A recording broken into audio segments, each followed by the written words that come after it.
The Adventure of the Speckled Band by Sir Arthur Conan Doyle, a Go Audio production. On glancing over my notes of the 70-odd cases in which I have during the last 8 years studied the methods of my friend Sherlock Holmes, I find many tragic, some comic, a large number merely strange, but none commonplace. For working as he did, rather for the love of his art than for the acquirement of wealth, he refused to associate himself with any investigation which did not tend towards the unusual and even the fantastic. Of all these varied cases, however, I cannot recall any which presented more singular features than that which was associated with the well-known Surrey family of the Roylotts of Stoke Moran. The events in question occurred in the early days of my association with Holmes, when we were sharing rooms as bachelors in Baker Street. It is possible that I might have placed them upon record before, but a promise of secrecy was made at the time, from which I have only been freed during the last month by the untimely death of the lady to whom the pledge was given. It is perhaps as well that the facts should now come to light, for I have reasons to know that there are widespread rumours as to the death of Dr. Grimesby Roylott, which tend to make the matter even more terrible than the truth. It was early in April, in the year 83, that I woke one morning to find Sherlock Holmes standing fully dressed by the side of my bed. He was a late riser, as a rule, and as the clock on the mantelpiece showed me that it was only 7:15, I blinked up at him in some surprise, and perhaps just a little resentment, for I was myself regular in my habits. "Very sorry to knock you up, Watson," said he, "but it's the common lot this morning. Mrs. Hudson has been knocked up," she retorted upon me, "and I on you." "What is it then? A fire?" "No, a client. It seems that a young lady has arrived in a considerable state of excitement who insists upon seeing me. She is waiting now in the sitting-room.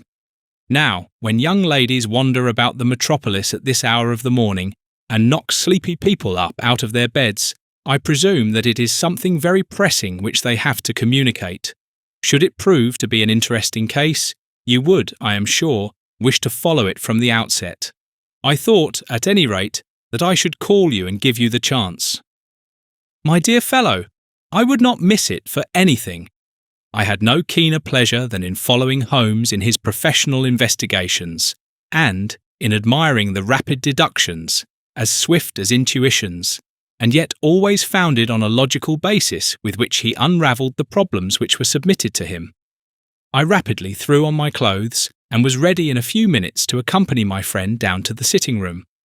A lady dressed in black and heavily veiled, who had been sitting in the window, rose as we entered. "Good morning, madam," said Holmes cheerily. "My name is Sherlock Holmes. This is my intimate friend and associate, Dr. Watson, before whom you can speak as freely as before myself. Ha! I am glad to see that Mrs. Hudson has had the good sense to light the fire. Pray draw up to it, and I shall order you a cup of hot coffee, for I observe that you are shivering."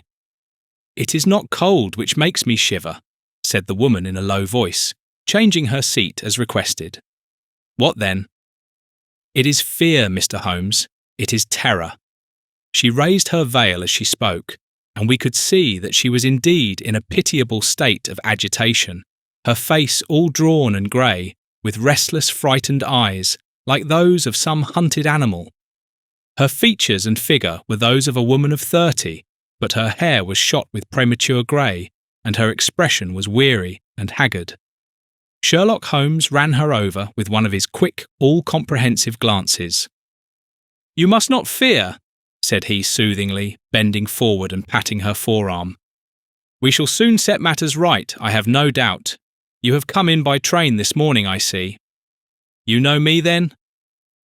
"No, but I observed the second half of a return ticket in the palm of your left glove. You must have started early, and yet you had a good drive in a dog-cart along heavy roads before you reached the station." The lady gave a violent start and stared in bewilderment at my companion. "There is no mystery, my dear madam," said he, smiling. "The left arm of your jacket is spattered with mud in no less than 7 places. The marks are perfectly fresh. There is no vehicle save a dog-cart which throws up mud in that way, and then only when you sit on the left-hand side of the driver." "Whatever your reasons may be, you are perfectly correct," said she. "I started from home before 6, reached Leatherhead at 20 past, and came in by the first train to Waterloo. Sir, I can stand this strain no longer. I shall go mad if it continues. I have no one to turn to, none, save only one who cares for me, and he, poor fellow, can be of little aid. I have heard of you, Mr. Holmes. I have heard of you from Mrs. Farintosh, whom you helped in the hour of her sore need. It was from her that I had your address. Oh, sir, do you not think that you could help me too, and at least throw a little light through the dense darkness which surrounds me?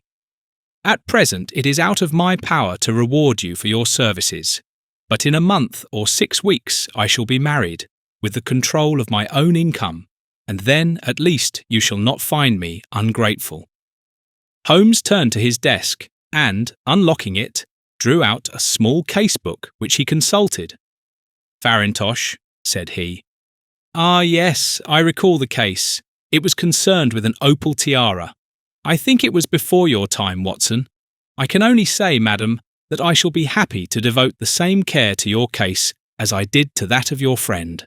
As to reward, my profession is its own reward, but you are at liberty to defray whatever expenses I may be put to, at the time which suits you best. And now I beg that you will lay before us everything that may help us in forming an opinion upon the matter." "Alas," replied our visitor, "the very horror of my situation lies in the fact that my fears are so vague, and my suspicions depend so entirely upon small points which might seem trivial to another, that even he, to whom of all others I have a right to look for help and advice, looks upon all that I tell him about it as the fancies of a nervous woman. He does not say so, but I can read it from his soothing answers and averted eyes. But I have heard, Mr. Holmes, that you can see deeply into the manifold wickedness of the human heart. You may advise me how to walk amid the dangers which encompass me." "I am all attention, madam. My name is Helen Stoner, and I am living with my stepfather, who is the last survivor of one of the oldest Saxon families in England, the Roylotts of Stoke Moran, on the western border of Surrey." Holmes nodded his head. "The name is familiar to me," said he. "The family was at one time among the richest in England, and the estates extended over the borders into Berkshire in the north and Hampshire in the west. In the last century, however, 4 successive heirs were of a dissolute and wasteful disposition, and the family ruin was eventually completed by a gambler in the days of the Regency. Nothing was left save a few acres of ground and the 200-year-old house, which is itself crushed under a heavy mortgage. The last squire dragged out his existence there, living the horrible life of an aristocratic pauper, but his only son, my stepfather, seeing that he must adapt himself to the new conditions, obtained an advance from a relative, which enabled him to take a medical degree and went out to Calcutta, where, by his professional skill and his force of character, he established a large practice. In a fit of anger, however, caused by some robberies which had been perpetrated in the house, he beat his native butler to death and narrowly escaped a capital sentence. As it was, he suffered a long term of imprisonment and afterwards returned to England a morose and disappointed man. When Dr. Roylott was in India, he married my mother, Mrs. Stoner, the young widow of Major General Stoner of the Bengal Artillery. My sister Julia and I were twins, and we were only 2 years old at the time of my mother's remarriage. She had a considerable sum of money, not less than £1,000 a year, and this she bequeathed to Dr. Roylott entirely while we resided with him, with a provision that a certain annual sum should be allowed to each of us in the event of our marriage. Shortly after our return to England, my mother died. She was killed 8 years ago in a railway accident near Crewe.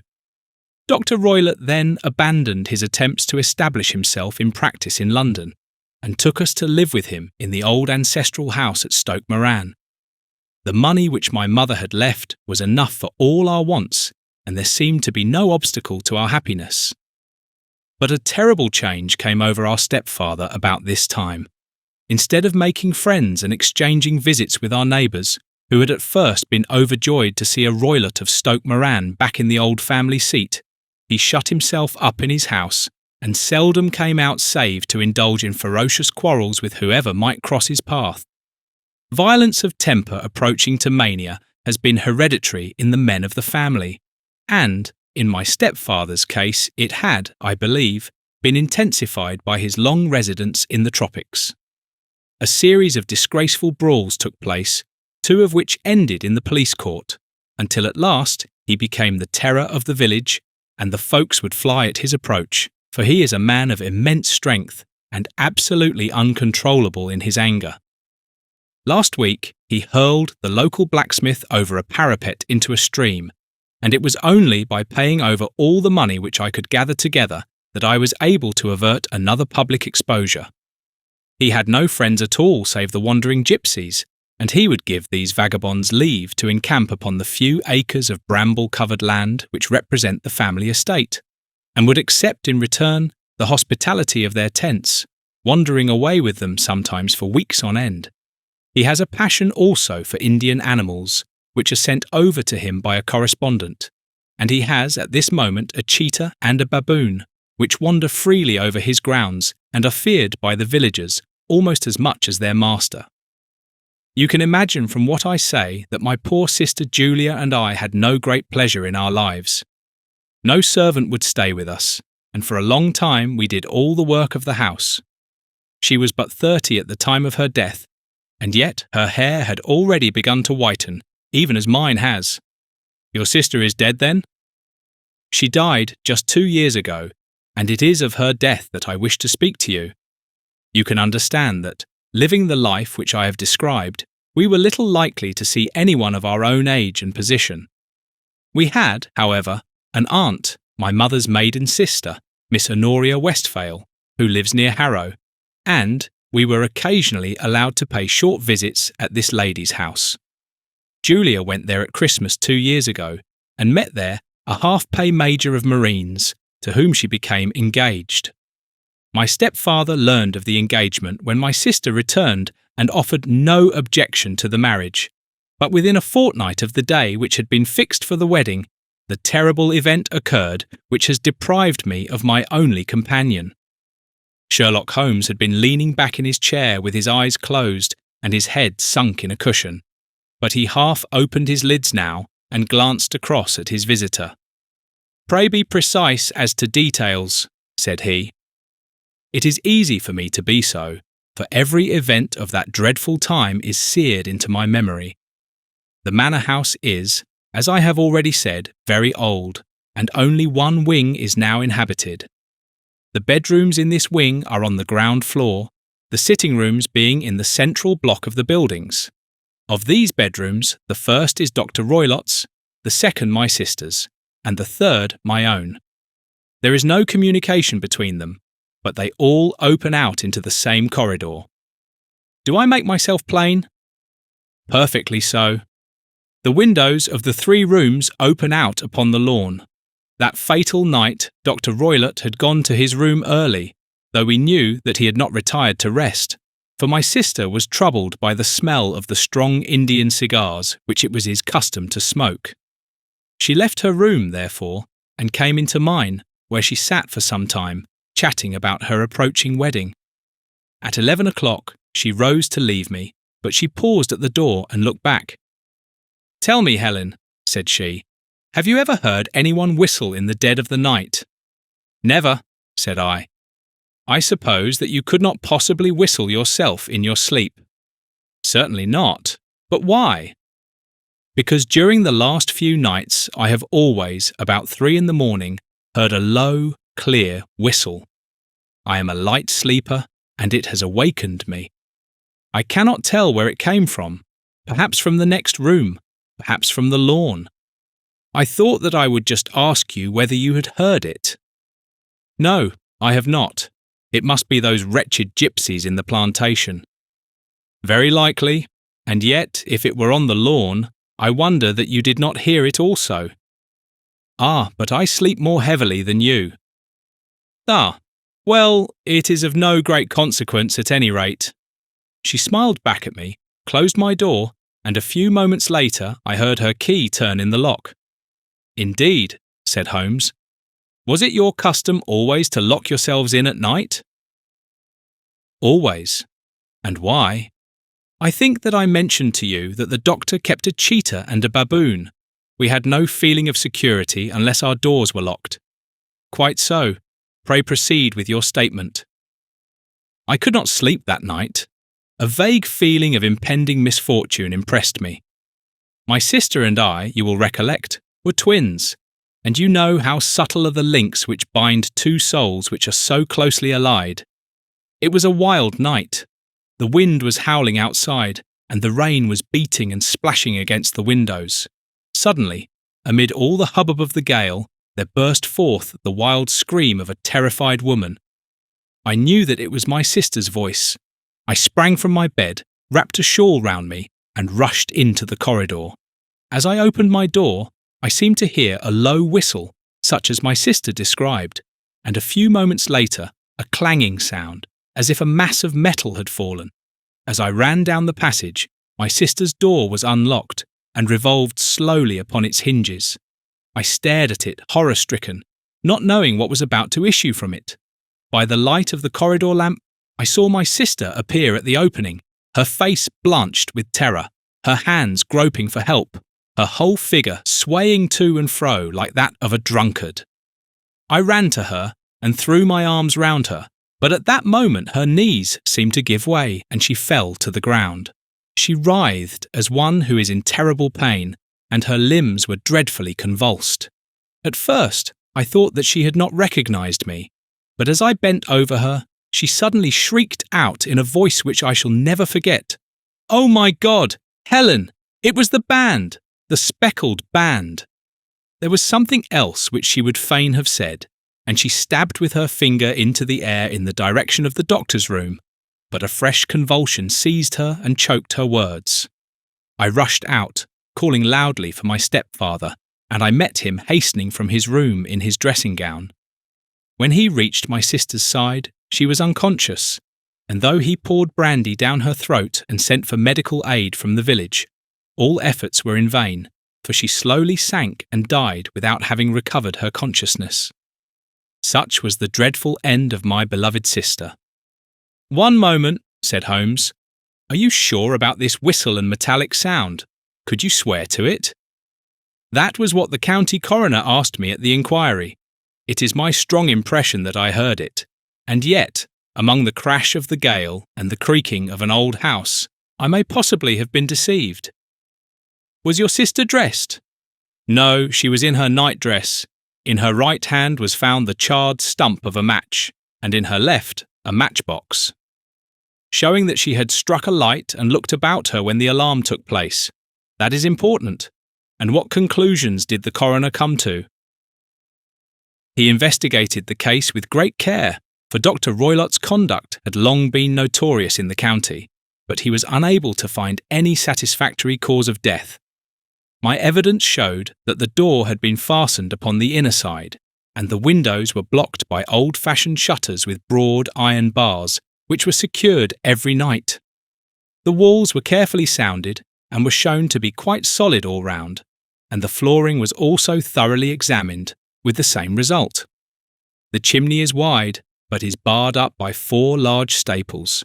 It is certain, therefore, that my sister was quite alone when she met her end. Besides, there were no marks of any violence upon her. How about poison? The doctors examined her for it, but without success. What do you think that this unfortunate lady died of then? It is my belief that she died of pure fear and nervous shock, though what it was that frightened her I cannot imagine. Were there gypsies in the plantation at the time? Yes, there are nearly always some there. Ah, and what did you gather from this allusion to a band, a speckled band?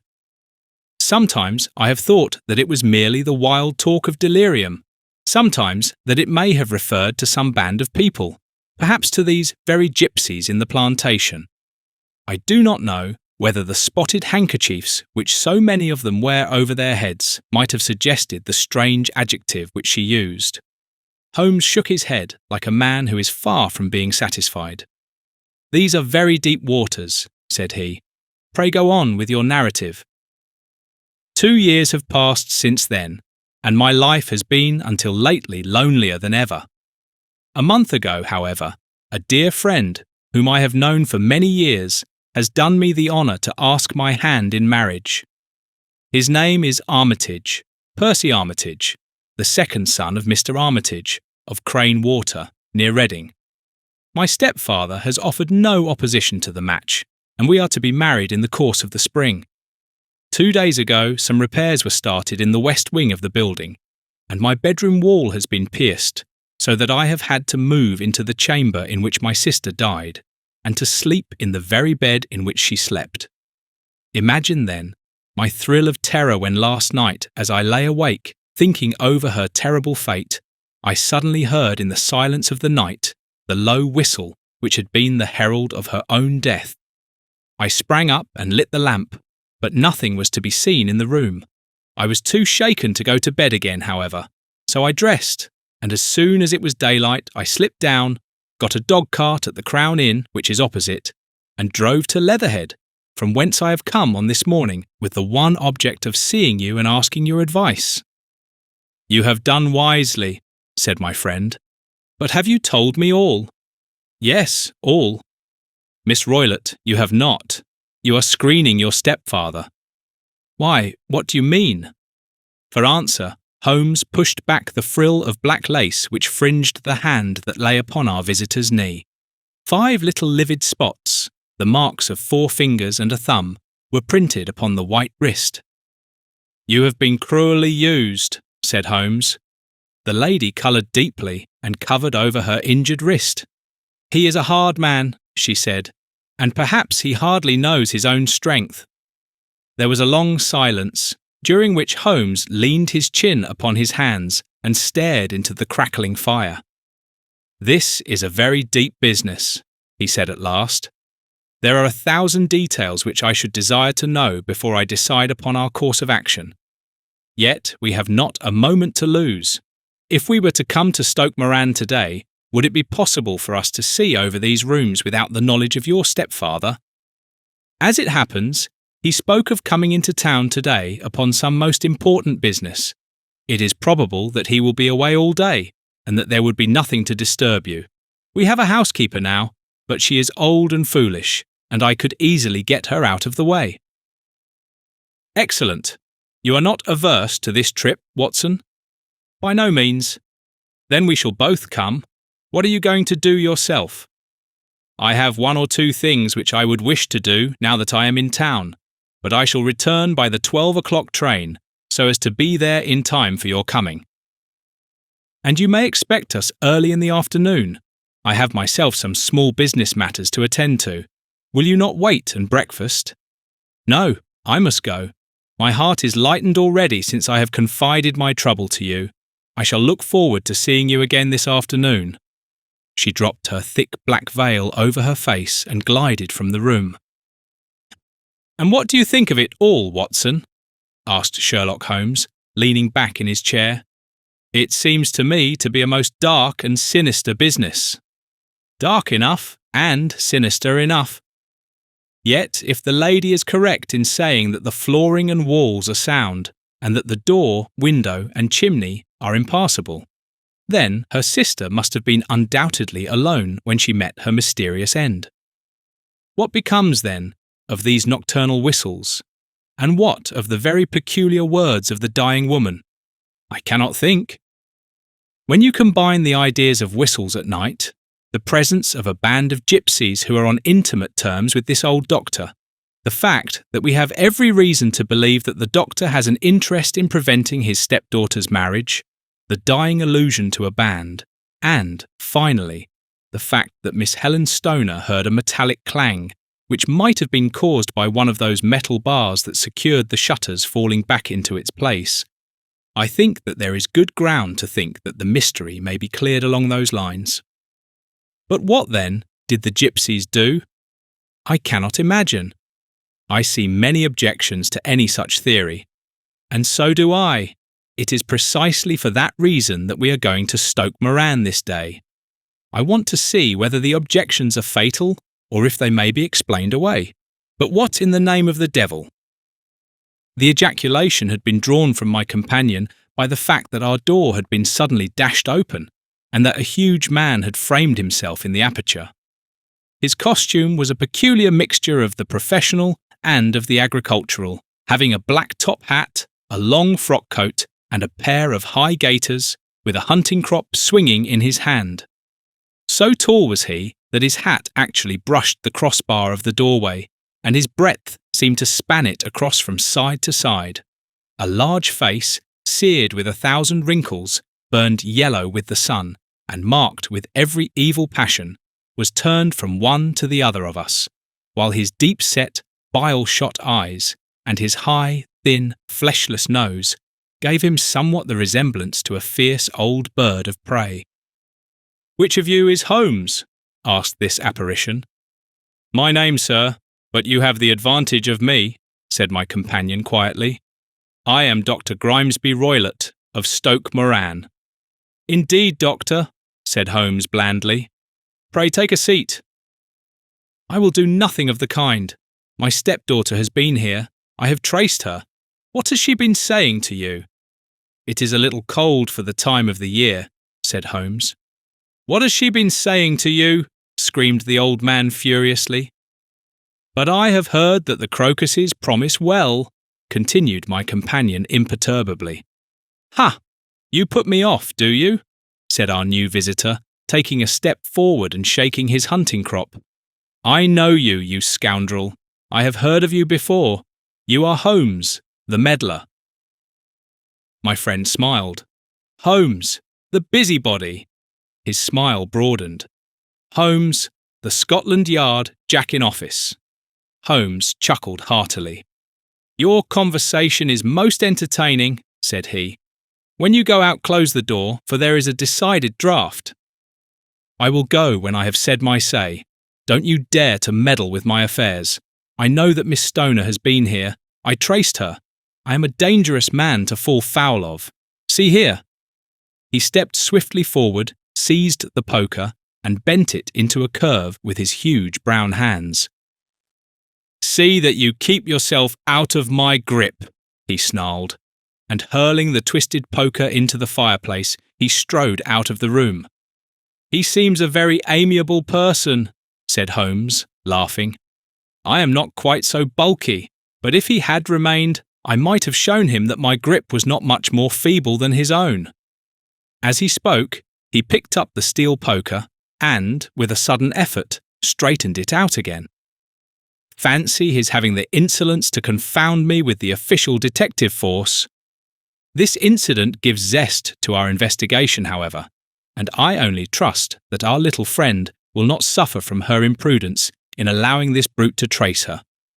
And now, Watson, we shall order breakfast, and afterwards I shall walk down to Doctors' Commons, where I hope to get some data which may help us in this matter. It was nearly 1 o'clock when Sherlock Holmes returned from his excursion. He held in his hand a sheet of blue paper, scrawled over with notes and figures. "I have seen the will of the deceased wife," said he. "To determine its exact meaning, I have been obliged to work out the present prices of the investments with which it is concerned. The total income, which at the time of the wife's death was little short of £1,100, is now, through the fall in agricultural prices, not more than £750. Each daughter can claim an income of £250, in case of marriage. It is evident, therefore, that if both girls had married, this beauty would have had a mere pittance, while even one of them would cripple him to a very serious extent. My morning's work has not been wasted, since it has proved that he has the very strongest motives for standing in the way of anything of the sort. And now, Watson, this is too serious for dawdling, especially as the old man is aware that we are interesting ourselves in his affairs. So if you are ready, we shall call a cab and drive to Waterloo. I should be very much obliged if you would slip your revolver into your pocket." An Ely's number 2 is an excellent argument with gentlemen who can twist steel pokers into knots. That and a toothbrush are, I think, all that we need. At Waterloo, we were fortunate in catching a train for Leatherhead, where we hired a trap at the station inn and drove for 4 or 5 miles through the lovely Surrey lanes. It was a perfect day, with a bright sun and a few fleecy clouds in the heavens.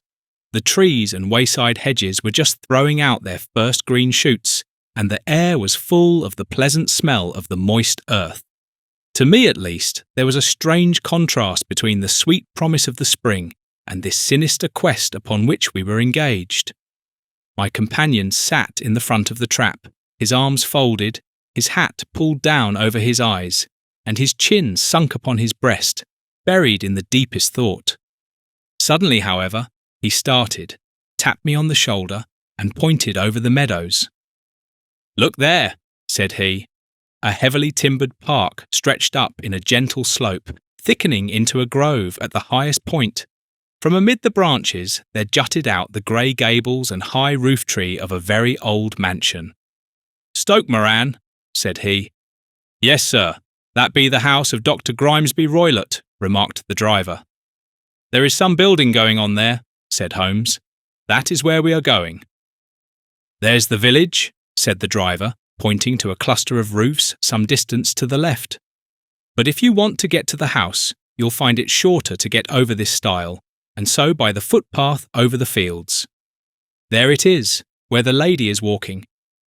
"And the lady, I fancy, is Miss Stoner," observed Holmes, shading his eyes. "Yes, I think we had better do as you suggest." We got off, paid our fare, and the trap rattled back on its way to Leatherhead.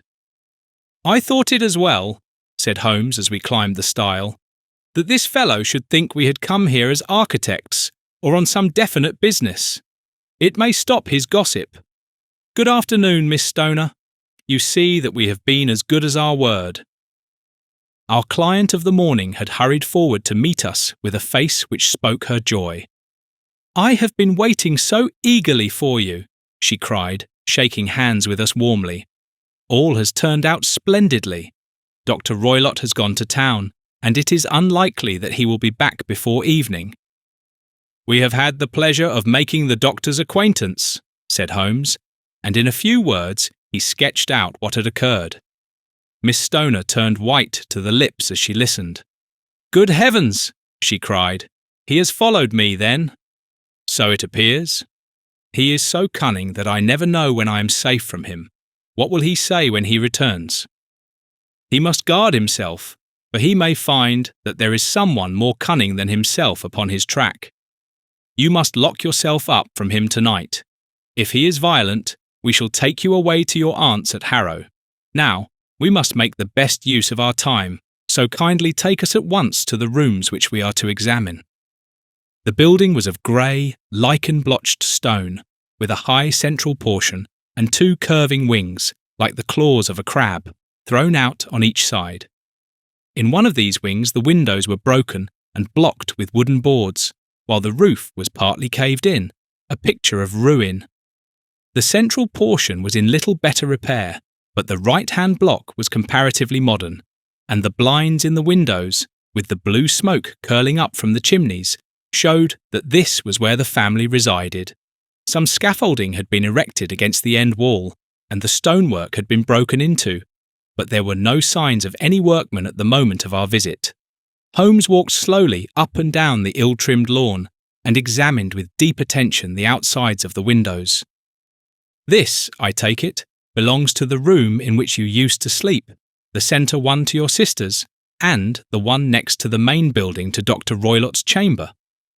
"Exactly so. But I am now sleeping in the middle one?" "Pending the alterations, as I understand. By the way, there does not seem to be any very pressing need for repairs at that end wall." "There were none. I believe that it was an excuse to move me from my room." "Ah, that is suggestive. Now, on the other side of this narrow wing runs the corridor from which these 3 rooms open. There are windows in it, of course?" "Yes, but very small ones, too narrow for anyone to pass through." "As you both locked your doors at night, your rooms were unapproachable from that side. Now, would you have the kindness to go into your room and bar your shutters?" Miss Stoner did so, and Holmes, after a careful examination through the open window, endeavoured in every way to force the shutter open, but without success. There was no slit through which a knife could be passed to raise the bar. Then with his lens he tested the hinges, but they were of solid iron, built firmly into the massive masonry. Said he, scratching his chin in some perplexity. "My theory certainly presents some difficulties. No one could pass these shutters if they were bolted. Well, we shall see if the inside throws any light upon the matter." A small side door led into the whitewashed corridor from which the 3 bedrooms opened. Holmes refused to examine the 3rd chamber, so we passed at once to the 2nd, that in which Miss Stoner was now sleeping, and in which her sister had met with her fate. It was a homely little room, with a low ceiling and a gaping fireplace, after the fashion of old country houses. A brown chest of drawers stood in one corner, a narrow white counterpaned bed in another, and a dressing table on the left-hand side of the window. These articles, with 2 small wickerwork chairs, made up all the furniture in the room, save for a square of Wilton carpet in the centre. The boards round and the panelling of the walls were of brown, worm-eaten oak, so old and discoloured that it may have dated from the original building of the house. Holmes drew one of the chairs into a corner and sat silent, while his eyes travelled round and up and down, taking in every detail of the apartment. "Where does that bell communicate with?" he asked at last, pointing to a thick bell rope which hung down beside the bed, the tassel actually lying upon the pillow. "It goes to the housekeeper's room." "It looks newer than the other things?" "Yes, it was only put there a couple of years ago." "Your sister asked for it, I suppose?" "No, I never heard of her using it. We used always to get what we wanted for ourselves." "Indeed, it seemed unnecessary to put so nice a bell pull there. You will excuse me for a few minutes while I satisfy myself as to this floor." He threw himself down upon his face with his lens in his hand and crawled swiftly backward and forward, examining minutely the cracks between the boards. Then he did the same with the woodwork with which the chamber was panelled. Finally, he walked over to the bed and spent some time in staring at it, and in running his eye up and down the wall. Finally, he took the bell rope in his hand and gave it a brisk tug. "Why, it's a dummy," said he. "Won't it ring?" "No, it is not even attached to a wire. This is very interesting. You can see now that it is fastened to a hook just above where the little opening for the ventilator is." "How very absurd! I never noticed that before." "Very strange," muttered Holmes, pulling at the rope. "There are 1 or 2 very singular points about this room. For example, what a fool a builder must be to open a ventilator into another room, when, with the same trouble, he might have communicated with the outside air." "That is also quite modern," said the lady. "Done about the same time as the bell rope?" remarked Holmes. "Yes, there were several little changes carried out about that time. They seem to have been of a most interesting character, dummy bell ropes and ventilators which do not ventilate. With your permission, Miss Stoner, we shall now carry our researches into the inner apartment." Dr. Grimesby Roylott's chamber was larger than that of his stepdaughter, but was as plainly furnished. A camp bed, a small wooden shelf full of books, mostly of a technical character, an armchair beside the bed, a plain wooden chair against the wall, a round table, and a large iron safe were the principal things which met the eye. Holmes walked slowly round and examined each and all of them with the keenest interest. "What's in here?" he asked, tapping the safe. "My stepfather's business papers." "Oh, you have seen inside then?" "Only once, some years ago. I remember that it was full of papers." "There isn't a cat in it, for example?" "No, what a strange idea." "Well, look at this." He took up a small saucer of milk which stood on the top of it. "No, we don't keep a cat, but there is a cheetah and a baboon." "Ah, yes, of course. Well, a cheetah is just a big cat, And yet, a saucer of milk does not go very far in satisfying its wants, I dare say. There is one point which I should wish to determine. He squatted down in front of the wooden chair and examined the seat of it with the greatest attention. "Thank you, that is quite settled," said he, rising and putting his lens in his pocket. "Hullo, here is something interesting." The object which had caught his eye was a small dog lash hung on one corner of the bed. The lash, however, was curled upon itself and tied so as to make a loop of whipcord. "What do you make of that, Watson?" "It's a common enough lash, but I don't know why it should be tied." "That is not quite so common, is it? Ah me, it's a wicked world, and when a clever man turns his brains to crime, it is the worst of all. I think that I have seen enough now, Miss Stoner, and with your permission we shall walk out upon the lawn." I had never seen my friend's face so grim or his brow so dark as it was when we turned from the scene of this investigation. We had walked several times up and down the lawn, neither Miss Stoner nor myself liking to break in upon his thoughts before he roused himself from his reverie. "It is very essential, Miss Stoner," said he, "that you should absolutely follow my advice in every respect." "I shall most certainly do so. The matter is too serious for any hesitation. Your life may depend upon your compliance." "I assure you that I am in your hands. In the first place, both my friend and I must spend the night in your room." Both Miss Stoner and I gazed at him in astonishment.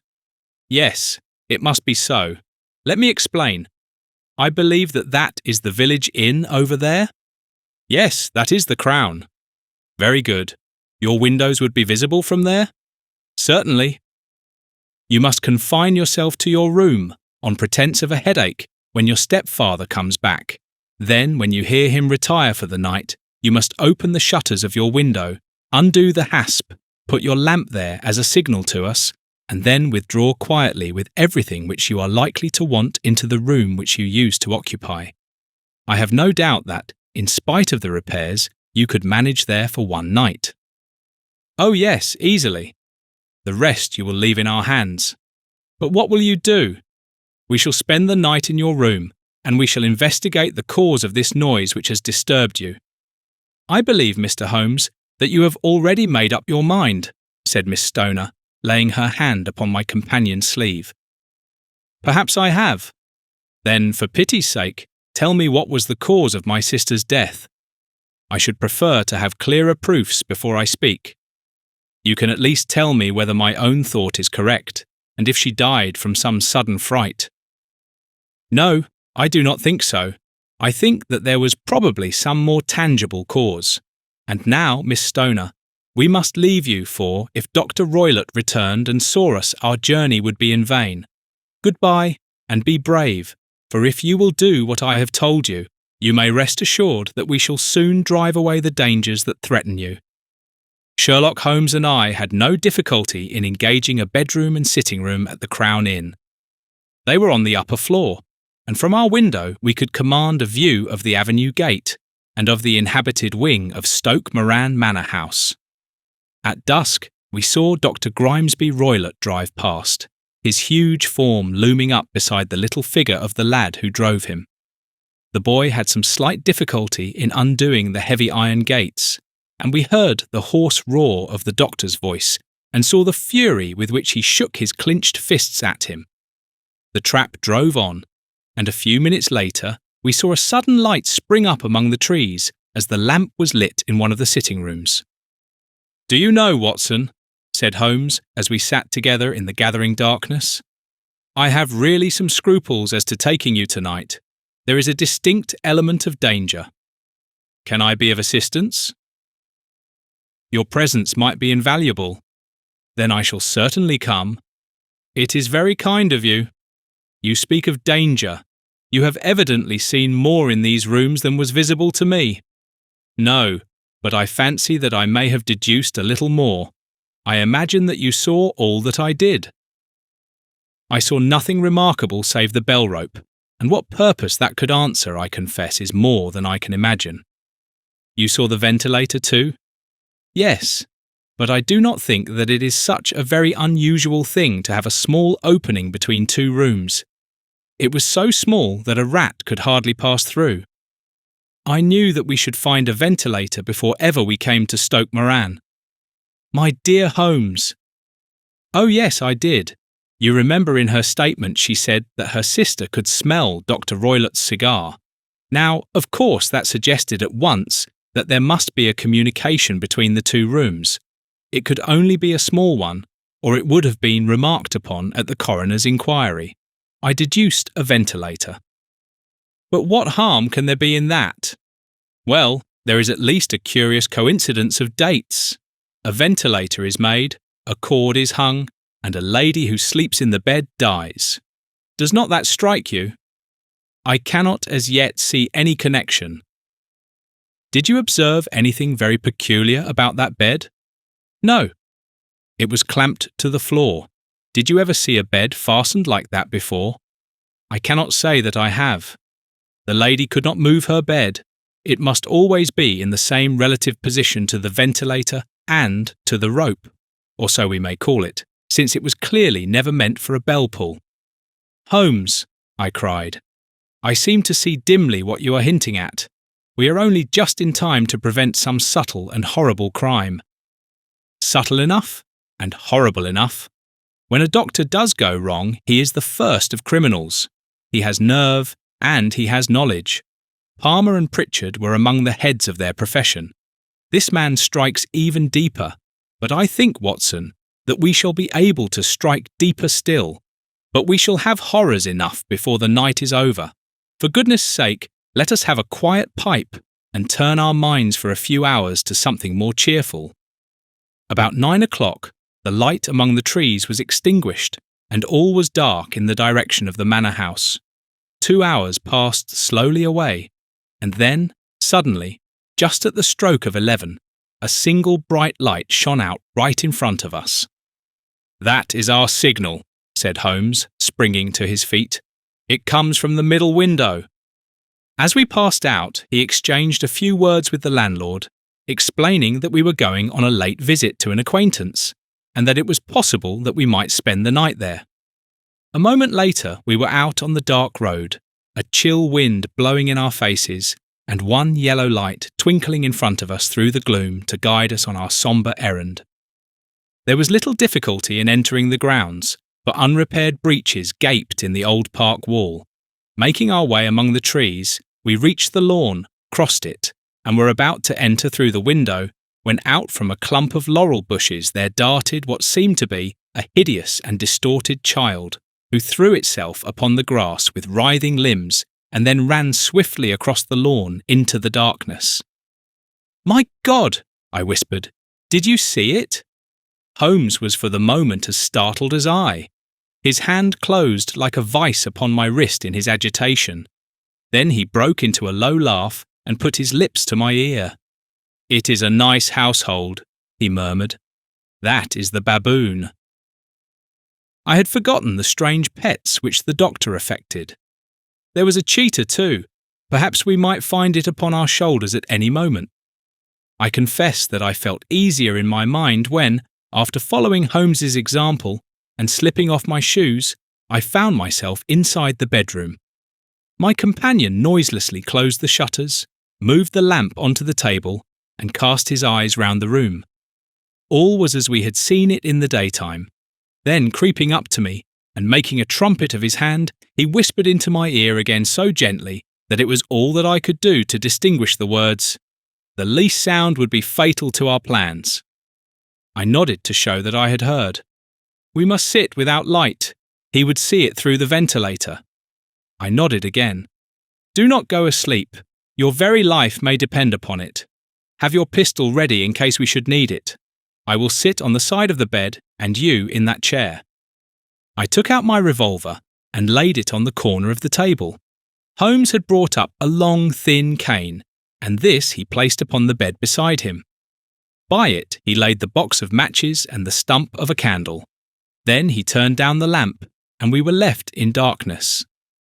How shall I ever forget that dreadful vigil? I could not hear a sound, not even the drawing of a breath. and yet I knew that my companion sat open-eyed, within a few feet of me, in the same state of nervous tension in which I was myself. The shutters cut off the least ray of light, and we waited in absolute darkness. From outside came the occasional cry of a night bird, and once at our very window, a long-drawn cat-like whine, which told us that the cheetah was indeed at liberty. Far away we could hear the deep tones of the parish clock, which boomed out every quarter of an hour. How long they seemed, those quarters! 12 struck, and 1 and 2 and 3, and still we sat waiting silently for whatever might befall.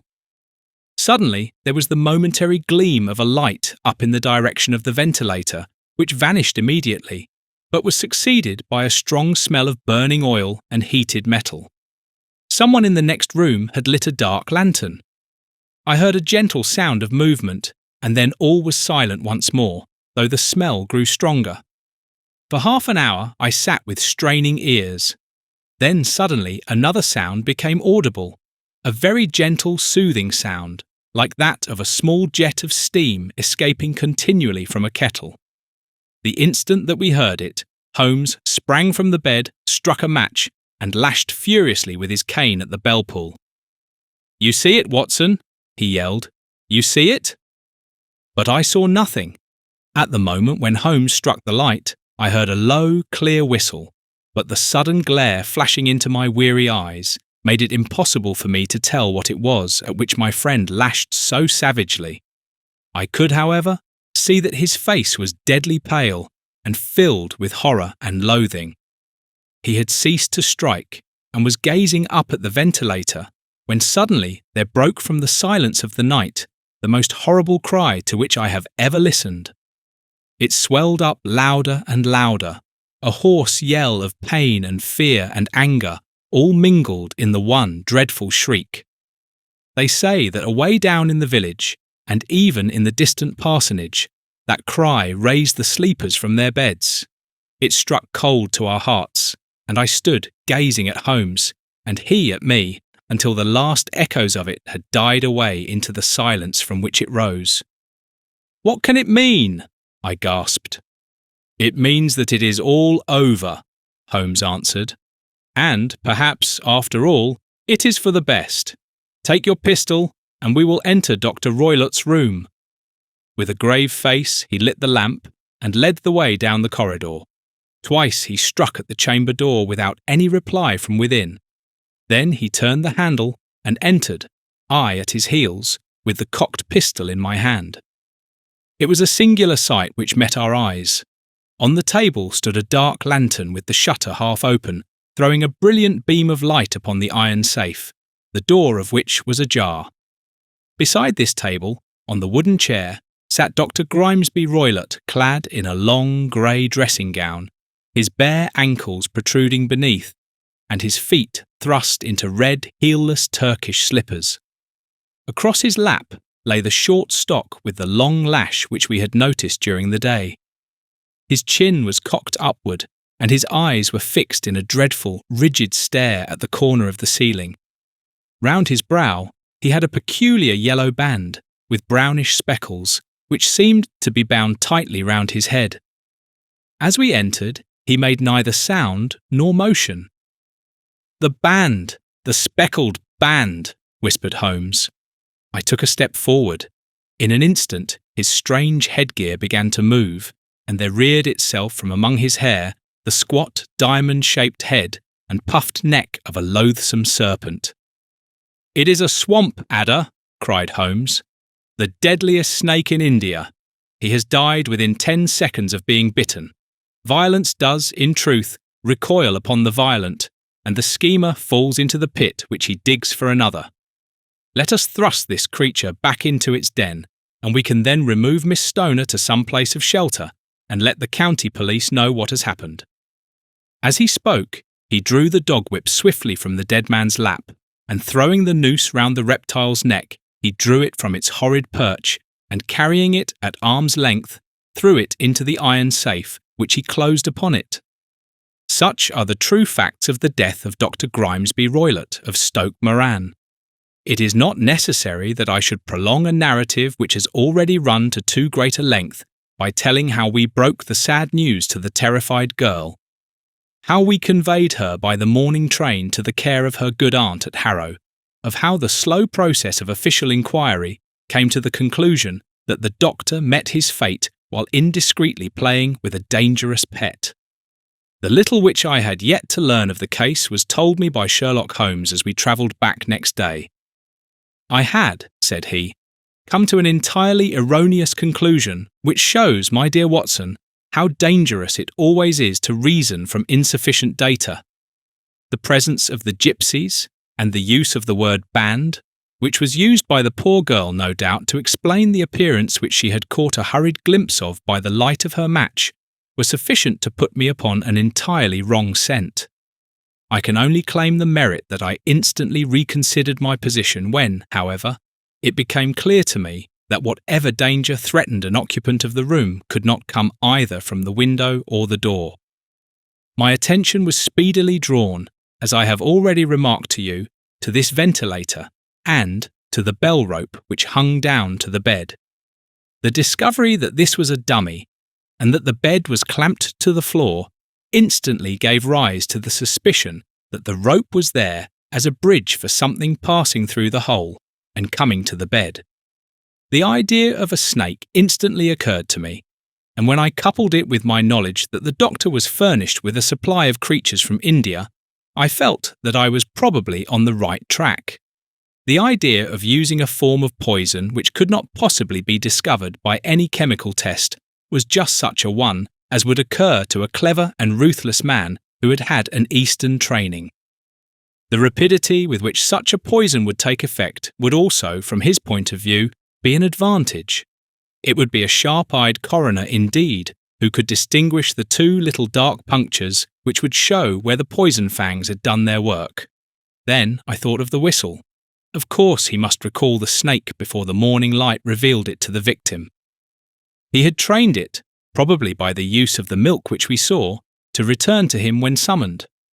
He would put it through this ventilator at the hour that he thought best, with the certainty that it would crawl down the rope and land on the bed.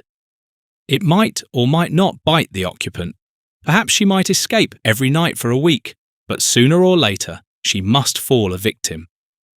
I had come to these conclusions before ever I had entered his room. An inspection of his chair showed me that he had been in the habit of standing on it, which of course would be necessary in order that he should reach the ventilator. The sight of the safe, the saucer of milk, and the loop of whipcord were enough to finally dispel any doubts which may have remained. The metallic clang heard by Miss Stoner was obviously caused by her stepfather hastily closing the door of his safe upon its terrible occupant.